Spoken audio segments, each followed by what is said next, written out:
पुण्यातील विमाननगर भागामध्ये आपटे रोडवरील एक सुप्रसिद्ध हॉटेलची सेकंड ब्रांच सुरू होणार आहे.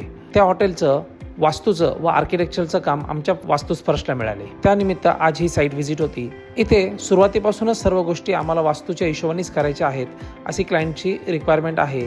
त्या पद्धतीने आम्ही प्लॉटचे संपूर्ण परीक्षण करून ज्या प्लॉटमध्ये चुकीच्या लेवल्स किंवा जे दोष होते त्याला पहिल्यापासूनच आम्ही क्लिअर करायला सुरुवात केलेली आहे. त्याप्रमाणे इंटिरियर डिझायनर सुषमा गांधी यांच्याशी प्लॉटचा लेआउट कसा असायला पाहिजे, प्लॅनिंग कशी असायला पाहिजे, कोणत्या विभागात काय गोष्टी करायच्या आहेत आणि त्याच्या स्लोप लेवल आपल्याला कसे द्यायचे आहेत, झाडांची अरेंजमेंट कशा पद्धतीने करायची आहे याच्यावरती सविस्तर चर्चा झाली व या कामाची प्रगती आम्ही जेवढे फास्ट करता येईल त्याच्याकरता नैऋत्य दिशेला आम्ही वजन वाढवायला सुरुवात केलेली आहे. जेणेकरून नैऋत्य दिशेला जेव्हा कोणत्याही प्रकारचं आपण एक स्ट्रॉंगनेस देतो तेव्हा कामाची प्रगती जास्त व्यवस्थित पद्धतीने होती. या पद्धतीने ह्या वास्तूमध्ये आम्ही ही अरेंजमेंट केलेली आहे. अशाच पद्धतीने पुढच्या आमच्या अपडेट करता आमच्या पेज वास्तुस्पर्शला नक्की फॉलो करा. धन्यवाद.